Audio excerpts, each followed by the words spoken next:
how are we this lovely morning? Happy New Year again.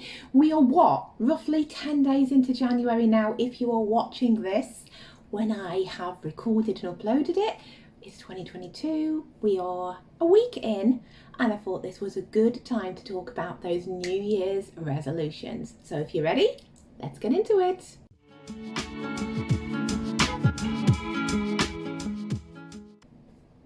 Okay, so who made a New Year's resolution this year?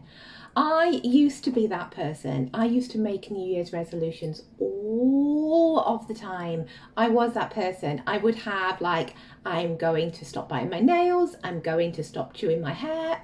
Don't ask. I'm going to lose weight. I'm going to go to the gym more. I'm going to eat healthy. I'm going to stop drinking coffee. All of the resolutions, all of them. I would have an entire list of New Year's resolutions. And the thing is, right, it's great.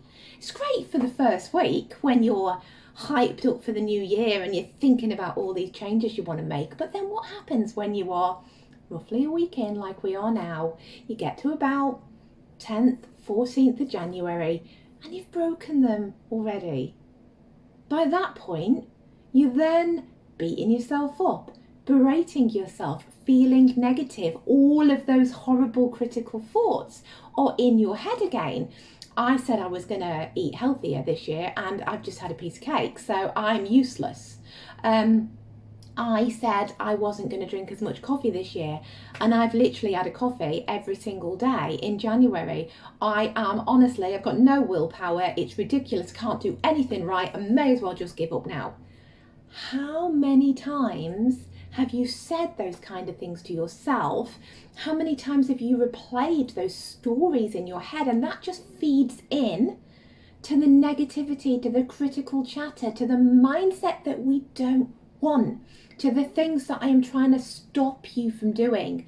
So I implore you, if you are watching this right now, do not ever make a New Year's resolution again. You do not need them. They just feed in to things that you don't want to be doing anymore. I remember last year, which was the first time I started this seriously, I kind of said to myself, I'm not going to do the whole New Year's resolution thing. I am going to pick a word of the year instead. And I chose fearless as my word of the year. And I actually ran a Facebook challenge about being fearless, which you'll be able to find somewhere down below in the videos if you scroll down through enough. I did a 5-day fearless challenge. I ran it over on Facebook and we had a lot of people take part and the feedback was absolutely, it was really, really, really good. But the thing about my word being fearless was in 2020 and 2019, 2021, and actually the last 2-3 years, we'd all been living in fear because we were living through the pandemic. And so my choosing fearless was my kind of, punch in the gut to the pandemic and going, I am not going to fear you. I am not going to live my life being scared of what is happening around me in the world at the moment. I didn't want that. I wanted to go through my 2021 feeling optimistic and happy and joyful and excited and all those things that if you were living in what the world was at that point, you probably were finding it really hard to feel any of those things. But I decided that fearless was the most appropriate word for me because if I pandered to what the media wanted and I got scared and I got fearful and I got sucked into what I was being shown and what was going on in the world, then the pandemic was out there, right? And it was out there and it was affecting people. But yet if I stayed happy and I stayed optimistic and I stayed in the light and not in the dark, the pandemic was still out there and it was still doing its thing. But the difference was my mindset, my year, my moments, my life was better because I chose to be fearless and not live in fear of what was going on. Either way, it was still happening, right? But my choice for me meant that I could live my life last year in a happier state of mind. And so That word for me was, it was a good one. And I lived my entire year with the mantra, I am fearless, I am fearless, I am fearless. And that didn't mean that I wasn't ever going to feel fear, that I wasn't going to be fearful of things. It just meant that I was going to be reminded every time I felt scared, every time I felt that fear come in, I was going to be reminded of my word of the year, and I was going to flip it and actually go, why am I feeling like this? What do I have to be fearful of, and how can I change this force? And that is what mindfulness is all about. It's just being aware. And so making New Year's resolutions, they keep you in that fear place. They keep you in the, I've done it wrong, I've broken it, I'm not good enough, I haven't got any willpower, I never do anything right mentality. And that is not what you want for this new year moving forward. So instead, make a word of the year. Find something that resonates with you. It could be joy, it could be happiness, it could be power, it could be flexibility, it could be excitement, it could be spiritual, it could be high vibe, it could be high energy, it could be literally anything that resonates with you and what you want for your life moving forward. And you could even take this a step further, and you could have a word of the month.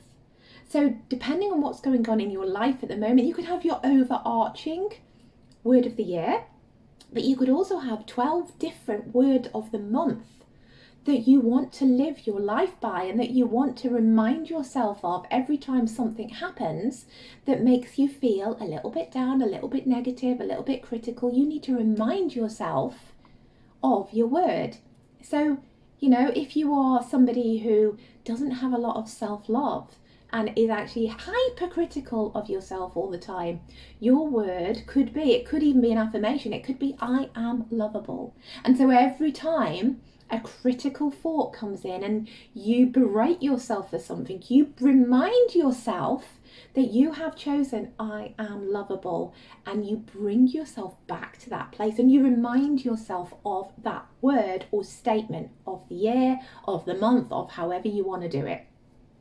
The other thing that I do, which is a brilliant practice, which I've done for the last 2 or 3 years, and actually not only is it amazing to do in the moment, it's also really nice to look back on, is instead of writing down New Year's resolutions, as we've talked about, I don't do that anymore. I write a list, and I write it in present tense, and I write all of the things that I want to call in for that year. And I have them all written down. And so I would write something like, if I think back to ones I've done previously, I have written things like, I love that we got a holiday in Disneyland this year. I love that as a family we had more weekends away. I love that I have renovated my home this year. I love that I have got to my ideal weight and then put the weight down, and sort of list all of these things. I love that the girls have got certificates in school. I love that we were able to have enough money to buy the new sofa. Anything that you want to call in for that. It's like a vision board in a list, but it can be big things and it can be little things. So for example, I had the Disneyland holiday on there, but I also had the coffee. So, you know, little things, day-to-day things, and then bigger things, school certificates, they're little things, but then bigger things like the house renovations, they all go down on your list. And then on the 1st of January, instead of making your crappy New Year's resolutions, you get your book out from the year before and you read through your list. And I promise you that a lot of the things that you wrote down on your list will have come true, and you won't even have realised. And that, not only does it make you feel amazing and high vibe as you're writing your list for the year coming, but when you go back to the one that you did for the year previous and you look at what actually came true on your list, and I have to say, in all honesty, most of mine, over 50% of the things that I write down every year actually happen. Now in the year, I don't even think about it, but when I come back to my list and I reread it, I realise that I've actually been manifesting all through the year, that all those things that I wrote down, actually a good proportion of them came true without me doing absolutely anything. I just wrote it down and forgot about it, went about my life, come back a year later, and half the things that I've wanted have actually happened. Is that not proof that we manifest all of the time? You know, it's amazing. It's an amazing thing to get into. It's much nicer than doing a New Year's resolution and then breaking it and feeling bad. Get into the habit of doing these two processes in the new year instead of your resolution, and you will absolutely change your energy, your vibe. It won't be one of negativity, I've broken it. It will be one of, I am fearless, I am lovable, I am incredible, joy, excitement, spiritual, enlightenment. Whatever you choose, live your life by that and become mindful of when you are not living to that word, to that statement, and bring yourself back to it and flip the narrative. And that puts you in a much nicer place. So that's what I wanted to say for this week. That is it. Happy New Year again. Happy 2022. Let's make it the most amazing year we have ever had. You know what to do. Like, subscribe, stick around, and I'll be back next week with more. See you later. Bye.